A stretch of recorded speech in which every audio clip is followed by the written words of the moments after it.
তবে মেয়েরা একটা মাসালা জানে না। যদি মেয়েরা মাসালা জানতো বাসর ঘরে ঝুলাই ফেলতো আপনাদেরকে। মাসালাটা হলো, যদি কোনো মেয়ে দাবি করে যে মোহর যা ধার্য হয়েছে, আপনি আমার স্বামী, সবই ঠিক আছে, আগে মোহর ফেলেন তারপরে সামনে আগান, এটা যদি কোনো মেয়ে বলতে চায়, ইসলাম তাকে সম্পূর্ণ সেই অধিকার দিয়েছে। শুনেছি মোহর দেওয়া ব্যতীত মেয়েকে স্পর্শ করা হারাম। তাহলে যদি মেয়ের বাবা বা মেয়ের পরিবারের লোক এই পরিমাণ মোহর ধার্য করে যে ছেলের পক্ষে দেওয়া সম্ভব নয়, তাহলে এই অবস্থা ছেলের করণীয়। হ্যাঁ, বুঝছি আমি, প্রশ্ন কমন পায়ে পড়ে গেছে, এই তো। আচ্ছা শুনেন, যারা ঠিক ঠিক করছে এইসব হয় আবিয়াত্তা পুরুষ, আর না হলে বিয়ে করে বেচারা ফাইসা গেছে। শুনেন, ভালো করে শুনেন। প্রথম কথা হলো যে মোহর দেওয়া ছাড়া স্ত্রীকে স্পর্শ করা হারাম, এই কথা ভুল। প্রশ্নে যিনি লিখেছেন এটা সঠিক কোনো কথা না। মোহর ধার্য করলে সেটা দিতে হবে বাধ্য।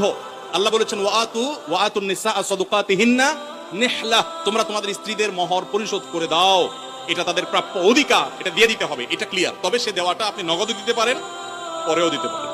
তবে মেয়েরা একটা মাসালা জানে না। যদি মেয়েরা মাসালা জানতো বাসর ঘরে ঝুলাই ফেলতো আপনাদেরকে।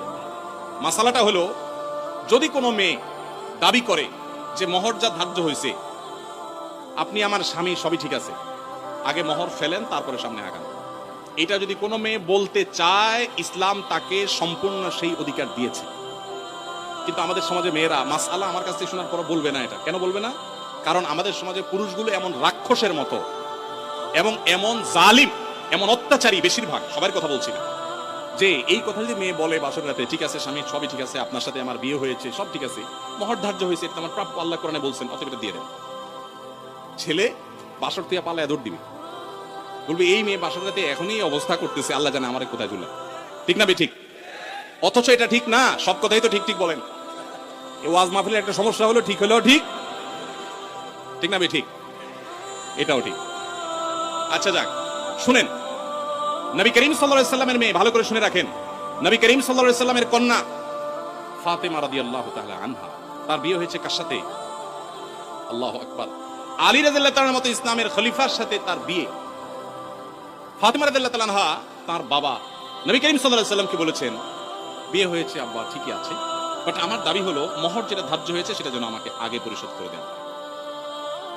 আজ আমাদের সমাজে মেয়েদের সে অধিকার দেই আমরা? এই সমাজের সবচেয়ে বেশি অবিচার আমরা পুরুষরা মেয়েদের প্রতি করে থাকি।